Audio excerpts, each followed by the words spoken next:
seguro que este chute de cafeína va a ayudar un poquito a seguir aguantando, que además creo que merece la pena haber llegado hasta aquí, porque aunque sea el último bloque, las ponencias que tenemos a continuación pues siguen siendo tan interesantes como las primeras, ¿no? Y de hecho pues van a tratar sobre un tema muy candente, porque aunque es verdad que este verano los incendios, los grandes incendios no han afectado directamente a Canarias, como los que han arrasado bastantes hectáreas en la península, en otros lugares del mundo. Creo que todos seguimos manteniendo muy presentes pues, imágenes dolorosas, ¿no?, del último incendio ocurrido aquí en Tenerife, o incluso de los ocurridos en años anteriores en otras islas como Gran Canaria o La Gomera, ¿no?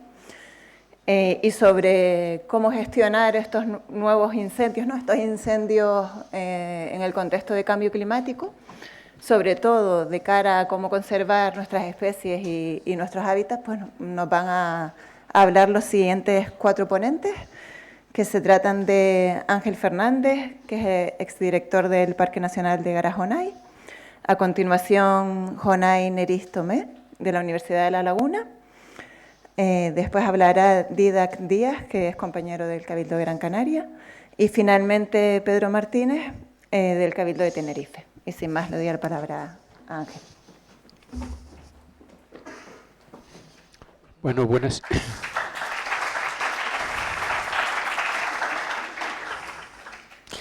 Buenas tardes a todos. También agradecer la oportunidad que se nos ha dado a los ponentes de esta tarde, pues un poco para hablar de estos temas, como decía Ruth, tan candentes. Yo voy a hablar en mi ponencia no tanto de cómo abordar la lucha, la defensa contra incendios, sino más bien contra los impactos, o sea, el efecto, los impactos que está produciendo en los incendios en nuestra naturaleza canaria, ¿no? Los incendios pues son muy mediáticos, hay mucha controversia pública y estos debates también trascienden al ámbito político, sin duda, arrojarse los trastos unos contra otros, y también hay debate en el ámbito científico y técnico, ¿no? Bueno, lo primero que hay que decir cuando se habla de conservación es que los incendios forman parte de la naturaleza, son naturaleza. El incendio es una fuerza natural que sin duda, vamos a decir que constituye un elemento que modela de alguna forma la evolución, ¿no?, en determinados ámbitos. En la Tierra tenemos pues diferentes tipos de biomas. Unos son más propensos al fuego que otros. Tenemos, por ejemplo, las sabanas, o tenemos el bosque tropical seco, los matorrales, los propios bosques de coníferas templados. Son ecosistemas donde el fuego abunda, es frecuente. Y tenemos también ecosistemas que son muy sensibles al fuego. Hay estos mapas, vamos a decir, biomas que se transforman en piromas, que están bastante incompletos, como veis, pero bueno, un poco es esa idea. Y la otra idea es de que tenemos en la Tierra mucho fuego, demasiado fuego, producido por causas humanas. O sea, el fuego no es el fuego que ha habido en una tierra libre del ser humano, sino que el ser humano ha cambiado y ha hecho ecosistemas, los ha transformado, ha convertido ecosistemas que antes eran resistentes al fuego en ecosistemas pues dados al fuego, propicios al fuego. Y en definitiva tenemos un exceso de fuego en general en el planeta, con además efectos añadidos del cambio climático, donde por ejemplo bosques como la taiga, bueno, pues con la elevación del cambio climático, la elevación de las temperaturas y demás, están haciéndose más propicios al fuego y otro tipo de ecosistemas. Bueno, ya centrándonos en Canarias, aunque las estadísticas yo no tengo acceso a otras fuentes de información, posiblemente hay aquí técnicos que tengan series más completas, pero bueno, lo que sí vemos es que tenemos, en cuanto a la superficie quemada, en esta evolución unos picos, unos dientes de sierra, con algunos picos muy sobresalientes, como el caso del citado año del 2007, pero que en general lo que nos apuntan es un aumento de la superficie quemada, muy variable de año a año, pero una tendencia a aumentar. El número de incendios, sobre el origen de los incendios, el número de incendios, pues hay una cierta tendencia en algunas islas a descender, en otras como en Gran Canaria y en Tenerife, que esto nos lo podrán decir otros compañeros, yo tengo datos hasta el 2015 de fuentes del ISTAC, pero en general la tendencia parece que puede ser hacia una reducción del número de incendios. El caso de La Gomera es tremendo, ¿no? Como en el año 2012 es que se han parado los incendios, o sea, cambia la sociedad, se da cuenta del problema, y o sea que esto es un dato para la esperanza, ¿no? Tenemos una rotación de los incendios en el caso del Pinar en torno a los 30 años, o sea que cada 30 años nos viene un fuego sobre otro fuego que ha habido anteriormente, y la mayor parte de la superficie quemada en Canarias está asociado a grandes incendios forestales, o sea, no se produce por la suma de muchos pequeños, sino a los grandes incendios que coinciden además con momentos de tiempo sahariano, momentos de mucha calor y mucha sequedad, ¿no? Y algo muy importante desde el punto de vista del origen de los incendios es que estas adveciones no vienen asociadas normalmente con tormentas secas. O sea, que no se producen igniciones espontáneas en los momentos donde más se quema la superficie forestal. Aquí lo vemos claramente como, viendo las estadísticas de las causas, por rayo pues es muy pequeña, es un 0,87%, yo creo que debe ser de los territorios, en el caso de España, pues con menos incendios naturales, de origen natural. Y esto además también en los estudios que están realizándose sobre, por ejemplo, la concentración de cenizas en zonas sedimentarias, también se está viendo cómo los incendios han aumentado muchísimo con la llegada del ser humano. Estos son los estudios que se han hecho en el caso de la laguna, pero hay otros estudios muy recientes que analizan columnas desde hace 28.000 años, y desde luego los incendios que tenemos ahora son bastante más recurrentes, ¿no? O sea que padecemos en definitiva de un régimen de fuegos de mucha mayor frecuencia y también de mucha mayor intensidad, porque no es lo mismo quemarse en verano, en momentos de estos incendios con condiciones climatológicas extremas, que en incendios donde el medio pues está relativamente húmedo. Bueno, analizando distintas cuestiones, voy a utilizar el caso de La Gomera, que es donde tengo datos, pero que pueden ser perfectamente válidos para otras islas. La causalidad, o sea, ¿qué es lo que nos está pasando? Bueno, pues la causalidad es fundamentalmente humana. Tenemos un clima y una topografía que en principio no podemos cambiar, que son muy desfavorables. Sequía en verano, pues eso da lugar a condiciones para que la vegetación esté disponible para ser quemada, y una vegetación muy combustible. Aquí vemos en el mapa de La Gomera los sitios donde se originan los incendios, y son zonas habitadas. Dentro del Parque Nacional no se originan prácticamente incendios, en todo caso al lado de una carretera. Eso nos está indicando la causalidad humana. El mapa de la combustibilidad de la isla, ¿no? Las zonas de Laurisilva, a ver si puedo marcar. No me lo marca. No lo veo. Sí, ya. Vemos las zonas de bosques maduros de Laurisilva que no se queman bien. Bueno, hay modelos que pueden ser mucho más complicados, he hecho una simplificación, y vemos como zonas de alta combustibilidad en amarillo. Y si ven, dentro de la zona amarilla se ven unas zonas que corresponden a las zonas agrícolas que se van a lo largo de los fondos de los barrancos, sobre todo en el norte, que son las zonas agrícolas que, bueno, como consecuencia del abandono rural, en vez de convertirse en auténticos cortafuegos se están convirtiendo en lo contrario, en vectores de fuego. Vemos como en las zonas cultivadas, si tienen cierta continuidad, cierta anchura, pues realmente pueden ser una barrera.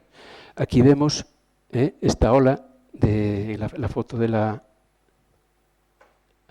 esta especie de tsunami avanzando sobre un paleopaisaje que nos está dejando a la vista el antiguo paisaje de hace unos 50, 60 años en el que estaba cultivado, ¿no? O sea que asistimos a un cambio de usos del territorio que llevan hacia un mayor, más proclives al fuego. Tenemos que tener en cuenta que partimos de una situación donde el territorio estaba absolutamente esquilmado y era muy difícil que pudiera arder nada por el aprovechamiento tan intenso.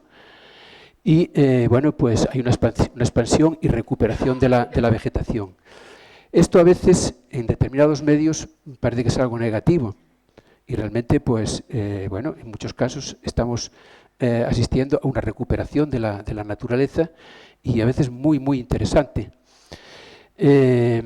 Tenemos aquí los mapas de vegetación potenciales del caso de Tenerife, cómo se habían reducido a mediados del siglo XX los pinares pues a unos remanentes, que son los bosques más antiguos de pinar, pero fíjense cómo estaban, esta es una foto de Tamadaba, de cómo estaba a principios del siglo XX, ¿no?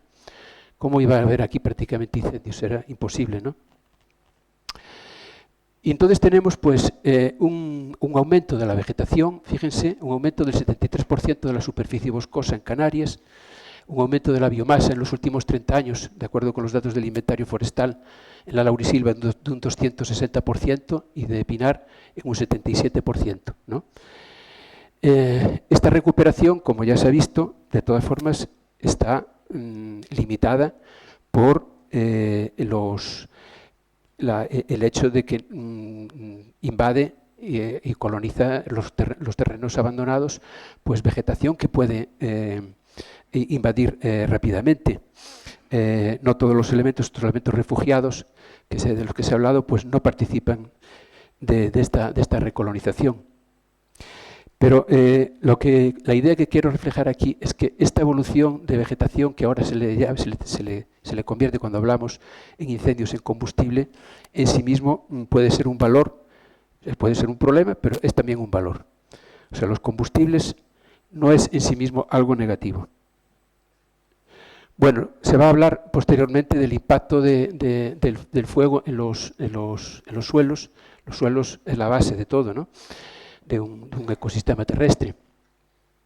Y desde luego depende de la severidad del fuego y de la intensidad de la lluvia posincendio. Aquí tenemos un régimen de precipitaciones que después de la época de lluvias de la época de la sequía, donde se producen los incendios, inmediatamente solíamos tener grandes lluvias en el mes de noviembre.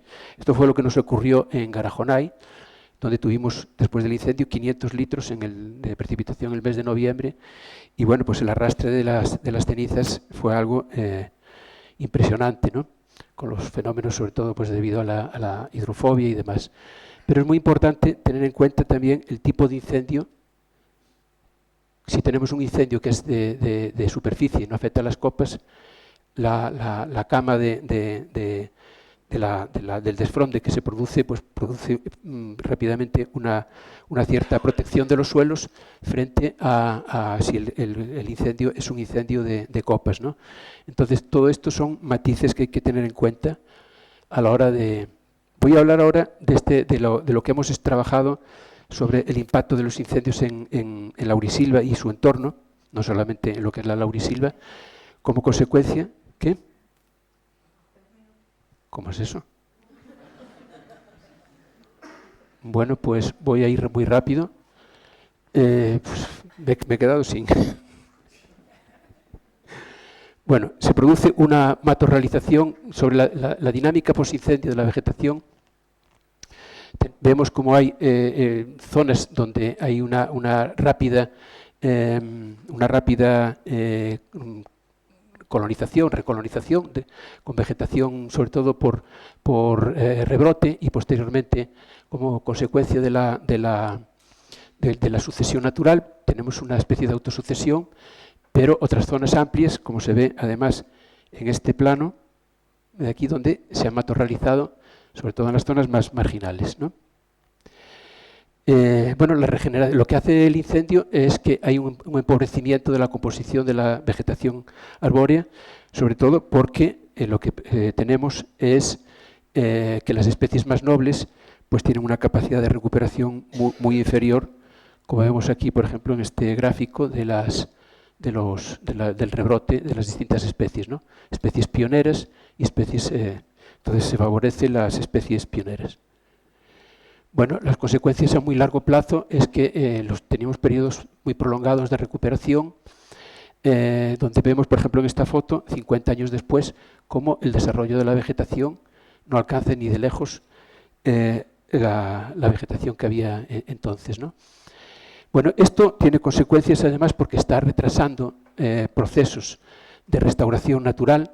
Fíjense aquí, por ejemplo, la sucesión que estábamos teniendo en zonas de falla albrezal. En la foto está de la derecha, estos son laureles. Bueno, pues estaba entrando la laurisilva en los fallales brezales, pues todo esto se corta.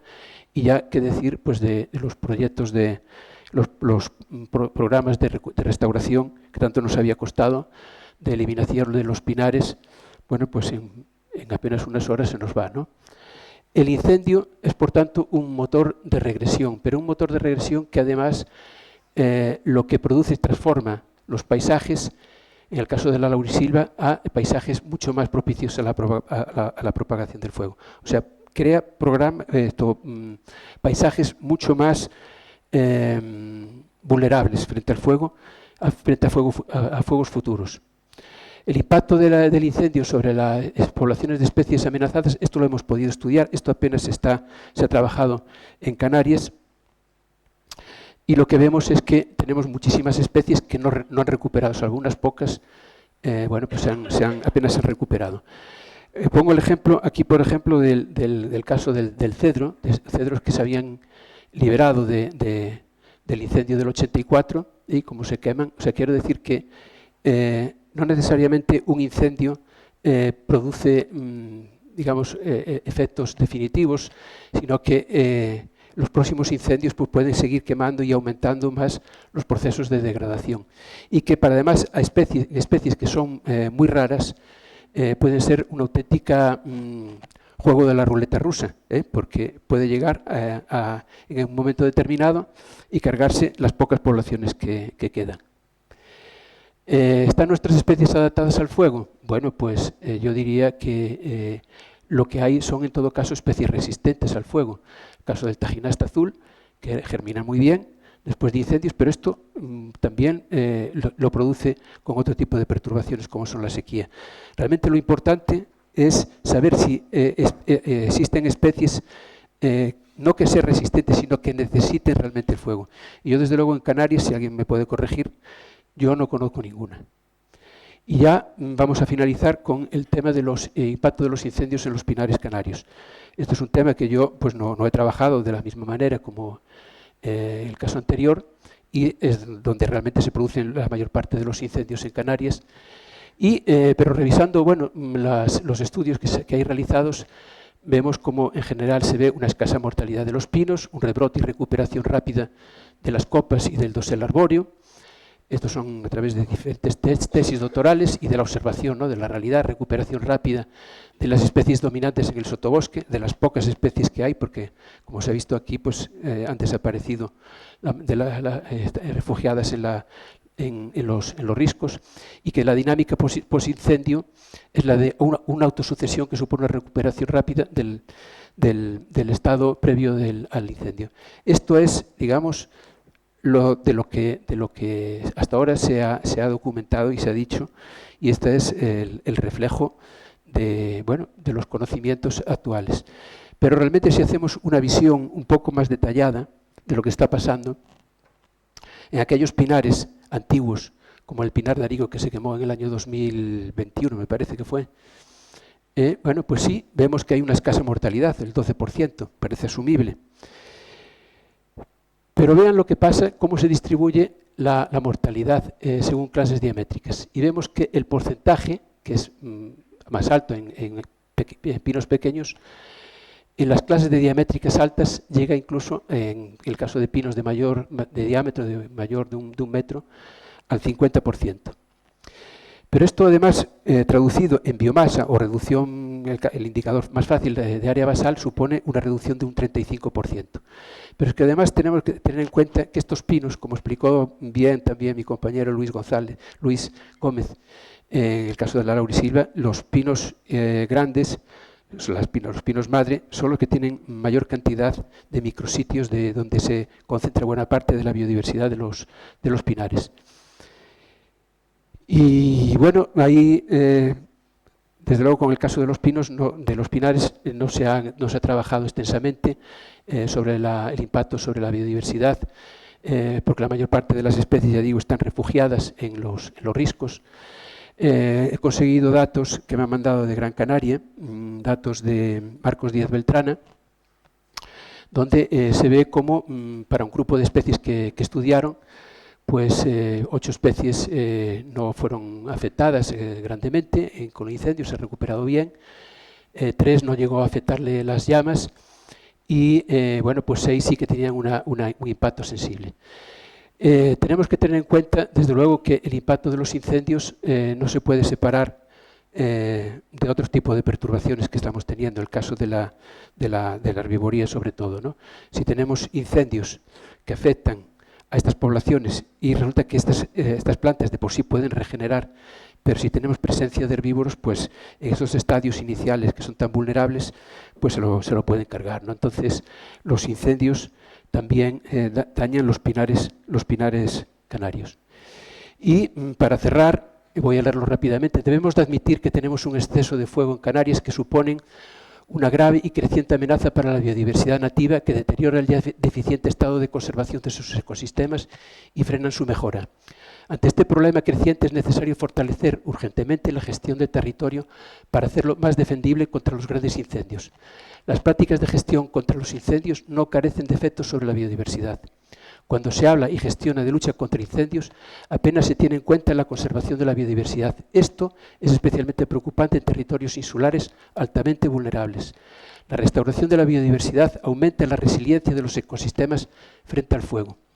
La gestión de los ecosistemas naturales de Canarias, especialmente sus espacios protegidos, debe estar enfocada y prioritariamente a su restauración activa y esto implica también su defensa contra los incendios forestales.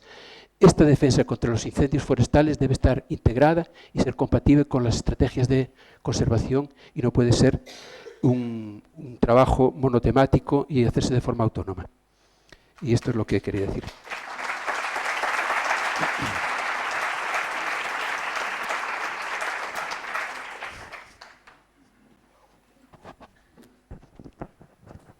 Permitimos una pregunta porque llevamos justito de tiempo. ¿Nadie? Si no, continuamos.